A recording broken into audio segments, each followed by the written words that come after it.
할렐루야. 자, 오늘 오래간만에 새벽 기도회를 이곳에서 하게 되었습니다. 코로나 이후에 다시 시작하는 새벽 예배 같습니다. 이 귀한 이 자리가 오늘뿐만 아니라 이번 특별 기도회뿐만 아니라 앞으로 계속 지속되어질 수 있기를 예수님의 이름으로 축원합니다. 이 새벽 기도 기간에, 이 기도의 시간에 하나님의 은혜가 넘치기를 원합니다. 오늘 같이 나눌 하나님의 말씀의 제목은 겟세마네의 기도입니다. 오늘 예수님께서 이제 겟세마네에서 기도를 하시는데요.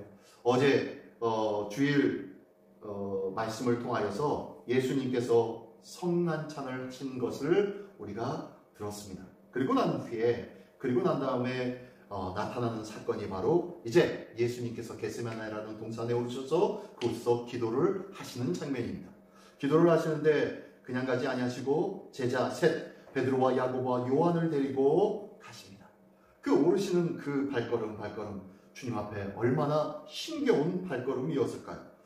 이 예수님의 기도 생활은 아주 습관적이고, 그리고 거의 빠짐없이 예수님의 삶 속에서 나타나는 일들이 기도하는 일들이었어요. 예수님은 절대로 위급할 때 찾는 그러한 기도처가 아니었습니다. 아버지 하나님과의 영적인 교제의 자리였고, 참된 쉼과 안식의 자리가 바로 그 기도의 자리였습니다. 그리고 또한 그 기도의 자리는 내 뜻을 내어놓고 아버지의 뜻에 철저히 순복하는 자리였습니다. 우리에게도 이 귀한 은혜의 자리가 있기를 원합니다. 이 기도의 자리가 있을 때 아버지와의 관계가 다시 회복되어질 줄 믿습니다. 이 귀한 은혜의 기도 시간이 우리에게 지속되어질 때에 우리는 하나님과의 거룩하고 영적인 관계로 말미암아 새로운 소망과 새로운 은혜의 삶을 시작하게 될 줄 믿습니다. 예수님처럼 이 귀한 은혜의 자리에 늘 동참하는 우리 모두가 되시기를 예수님의 이름으로 축원합니다. 자, 그러면서요, 예수님께서 제자 셋을 데리고 이 겟세마네 동산으로 오르셨습니다. 그리고 제자 셋에게 너희는 이곳에서 시험을 당하지 아니하도록, 시험에 들지 않도록 깨어 기도하라고 말씀하고, 그리고 가서 기도하시는데 33절에 보니까 베드로와 야고보와 요한을 데리고 가실 때 심히 놀라시며 슬퍼하사 기도하러 가셨는데, 기도하러 가신 그 자리에서 예수님께서 갑자기 놀라시는 거예요. 그리고 슬퍼하시는 거예요. 왜요? 뭐 때문에? 앞으로 있을 십자가의 고난을 보았기 때문입니다. 그리고 제자들에게 이렇게 얘기합니다. 내 마음이 심히 고민하여 죽게 되었으니 너희는 여기 머물라 깨어있으라 라고 하시면서 저만치 가셔서 기도를 하십니다. 기도가 없는 우리 삶의 계획이나 우리 삶의 열심과 열정이나 이런 모든 것들은요, 기도가 없을 때 반드시 깨어질 수밖에 없습니다. 위기 앞에 필요한 것이 내 열심과 내 노력과 내가 어떻게 하든 하는 그런 열정적인 삶이 아니라 믿음의 기도인 줄 믿습니다. 기도는 내 힘과 내 의지를 내려놓는 일들이 바로 기도의 일들이에요. 그래서 기도는요, 내 자신의 생각과 내 자신의 의지와 내 자신의 노력과 내 자신이 생각하고 있는 어마어마한 계획까지도 포기하게 만드는 것이 기도일 수도 있습니다. 하지만 이 기도가 우리를 살게 한다는 것을 기억하십시오. 기도하지 않는다면 자기 자신을 너무 과신할 거예요. 기도하지 않는다면요, 어리석고 교만하게 될 거예요. 기도하지 않는다면요, 자신만만하는 일들로 무너져 내리는 그러한 심적인 영적인 무너짐을 경험할 수밖에 없을 것입니다. 예수님께서 이러한 기도의 본을 보이시면서 무엇을 우리에게 가르쳐주고 계십니까? 예수님께서 기도하러 가셨는데 심히 놀라셨대요. 슬퍼하셨대요. 이 슬픔의 자리, 이 놀랄 수밖에 없는 그 자리가 바로 기도의 자리일 수도 있어요. 내가 감히 생각하지도 못했던 어려움이 닥치는 자리가 기도의 자리일 수도 있습니다. 이 기도의 자리에서 우리 주님은 묵묵히 주님 앞에 기도합니다. 하나님 앞에 기도합니다. 그 십자가의 길, 심히 놀랄 수밖에 없는 그 길, 슬퍼할 수밖에 없는 그 길을 주님 도와주십시오. 주님 이 잔을 내게서 옮겨 주십시오 라고까지 기도하는 예수님의 기도. 그러나 결국엔 뭐라고 합니까? 하나님, 나의 원대로 마옵시고 아버지의 뜻대로 되기를 원하나이다 라고 하면서 내 원하는 것, 내가 구하고 싶은 것, 내가 하나님 앞에 바라는 것, 그것을 향하여서 끊임없이 간구한 것이 아니라, 아니 이것보다 하나님의 더 크고 위대한 계획이 있다면 그 일들이 이루어지게 하여 주시옵소서 라고 기도하고 있으셨다는 거예요. 오늘 우리의 기도를 돌아보기를 원합니다. 오늘의 계획, 오늘 내가 꿈꾸고 있는 것, 주님 앞에 기도하고 있는 것, 간절히 사모하며 간절히 구하고 있는 것, 하나님의 뜻에 합한 것입니까? 아니면 내 욕심과 내 조욕과 내가 바라는 인간적인 육적인 소망의 기도입니까? 오늘도 이 소망의 기도, 내가 바라고 있었던 육적인 기도가 아니라 하나님께서 원하시는 그 놀라운 은혜의 일들을 다시 한번 주님께 내어드리고 그 마음으로 기도하여서 하나님의 뜻을 구하는 하나님의 백성 되시기를 예수님의 이름으로 축원합니다. 예수님이 십자가의 길을 두고 괴로움과 절망 같은 그 순간을 두고 하나님 앞에 기도합니다. 땀방울이 핏방울같이 되었다라고 다른 복음서에서는 말씀하고 있는데요. 그 정도로 사투의 시간을 버린 시간이 바로 이 기도의 시간이었어요. 그러나 제자들은 어땠습니까? 육신의 피곤함으로 주님께서 고통을 당하든지 말든지 상관하지 않습니다. 관심도 없습니다. 왜요? 내 육신이 피곤하거든요. 내 육신이 피곤하니까 다른 것 쳐다보지도 않는 거예요. 그러나 예수님께서는 이렇게 말씀하셨죠. 시험에 들지 않게 깨어 기도하라. 그들이 육신의 피곤함으로 모든 것 내팽개쳐버리고 그냥 잠자고 주님의 고통을, 주님께서 고민하는 것들을 돌아보지 않고 마음을 쓰지 않고 기도하지 않고 있었을 때야 비로소 그들은 시험에 들 수밖에 없었다는 거예요. 예수님께서 그렇게 시험에 들지 않게 깨어 기도하라 하였는데 기도하지 않아 했더니 어떻게 됩니까? 잠시 후에 어떻게 됩니까? 예수님이 붙잡혀 가실 때 모든 제자들이 다 도망해 버렸어요. 오늘 본문의 말씀 앞에 어제 주일 설교로 한 그 말씀 속에 제자들이 뭐라고 합니까? 베드로가 다른 사람은 다 버릴지어정 나는 죽기까지 주를 따라가겠나이다 라고 고백하였던 베드로, 이 말을 듣고 있었던 다른 제자들도 그러면 저희도 그렇게 있습니다, 저희도 하겠습니다 라고 한 마음으로 한 소리로 대답하였던 그 제자들이 어떻게 해야 됩니까? 똑같이 시험에 빠져서 다 도망가 버렸죠. 예수님을 내팽개쳐 버리고 도망가 버리더라는 거예요. 기도하지 않는다면은 이렇게 시험에 빠질 수밖에 없어요. 시험에 들 수밖에 없다고 말씀하고 있습니다. 기도의 위기는 기도를 버리고 기도를 행하지 않는 것, 기도를 나와 상관없이 여기는 것, 이것은요 신앙의 위기입니다. 영적인 위기라는 거예요. 우리가 기도의 회복을 통하여서 신앙의 회복, 영적인 회복의 일들을 도모하는 우리 모두가 되기를 예수님의 이름으로 축원합니다. 기도함으로 늘 신앙이 안전한 반석과 같은 곳에 든든히 세워지는 우리 모두가 되기를 원합니다.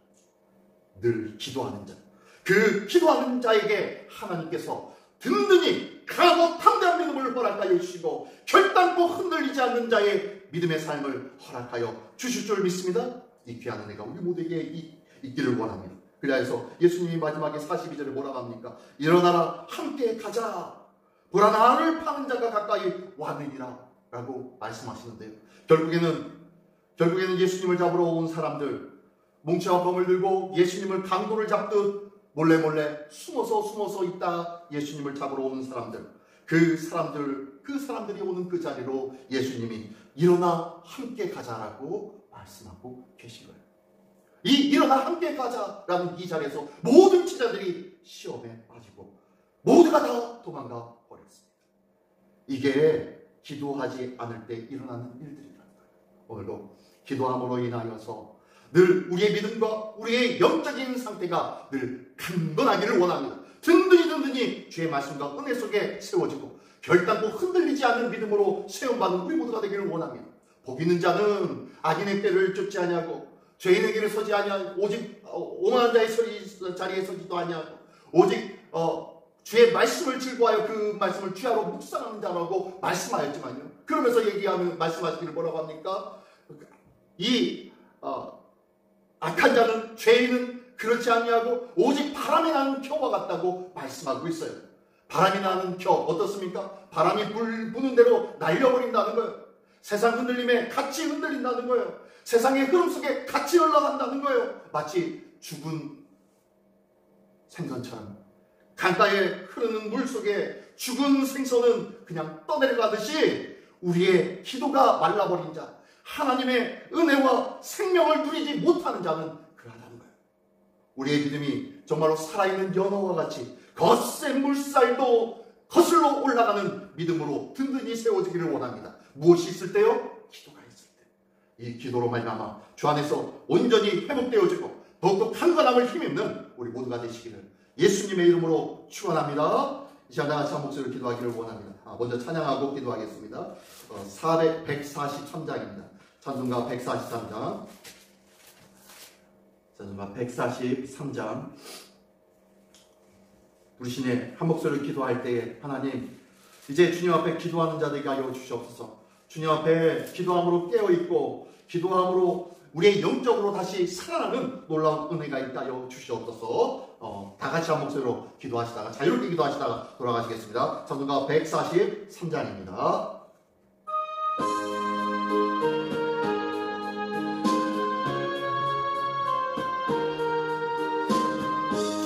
웬 말인가 날 위하여 주 돌아가셨나.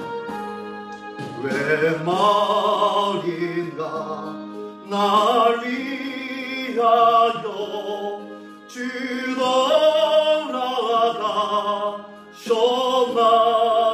이 벌레가 든 날 위해 금에 받으셨나. 내 지은 죄 다 지시고 못 박히셨으니 왜 느린가 왜 은혜인가 그 사랑 주셔라. 주 십자가 못 박히되 그 해도 비들고 그 맑은 빛 가리워서 강강케 되었네. 나 십자가 대할 때에 그 일이고 나와 내 얼굴 감히 못들고 눈물이 또다 늘 울어도 눈물로써 못 갚을 줄 알아. 몸밖에 드릴 것 없어 이 몸같이. 시간 다같이 한 목소리로 기도하겠습니다. 할렐루야. 하나님 아버지 감사합니다. 거룩하신 하나님께서 응답하여 주시고 역사하여 주시며 오늘도 영원한 생명이신 예수의 이름으로 아버지 나와 주님 앞에 새벽에 기도하며 주님 앞에 나아갈 수 있도록 인도하여 주시니 감사를 드립니다. 이 고난주간 이 특별 새벽기도를 통하여서 우리의 영혼과 우리의 심령마다 주님 앞에 너무도 한 걸음 한 걸음 더 가까이 나아가게 하여 주시옵소서. 우리의 영이 우리의 심령이 또다시 흔들리며 주님 앞에 기도하여 하는데 걸림돌이 되고 있는 것들이 있지 않습니까? 방해하고 있는 것들이 있지 않습니까? 주님 앞으로 나가기에 아버지며 방해하고 있는 악한 사단의 권세는 예수의 이름으로 뿌리치게 하여 주시고 오늘도 주님 앞에 나갈 때에 주의 십자가를 바라볼 때에 주의 은혜와 주의 이름을 구하며 기도함으로 나아갈 이 시간이 아버지의 참된 생명의 시간이며 주님이 기뻐하는 시간이 늘 비사오니 이 시간을 방해하는 모든 거림돌이 되는 것들이 아버지 예수의 이름으로 무너져 내리게 하여 주시고 오직 주의 이름으로 성령의 은혜로 생명의 역사를 다시금 시작하는 우리 모두가 되게 하여 주시옵소서. 아버지의 부모진 생각과 아버지의 낭만의 이야기들로 우리 우리를 현혹하며 우리를 넘어뜨리고 우리를 좌절시키고 있었던 것들은 있지 않습니까? 하나님 아버님의 불평과 불만의 생각들로 인하여서 내 마음에 차고들었던 악한 생각들이 아버지며 남을 피폐하고 남을 넘어뜨리는 게 하는 것뿐만이 아니라 내 자신이 넘어지게 되어짐을 다시 한번 깨닫게 하여 주시옵시고, 아버지며 오늘도 주님 앞에 묵묵히 기도함으로 우리의 영적인 아버지 부분들 다시 살려내는 은혜가 있게 하여 주시옵소서. 주님의 은혜와 주의 역사심을 다시 한번 구하며 기도하며 간절히 주님 앞에 나아가서기를 원하오니, 주님이여 인도하여 주시고 주님이여 축복하여 주시사 오늘도 주님의 은혜가 주의 말씀의 역사가 아버지 우리의 삶 속에 풍성히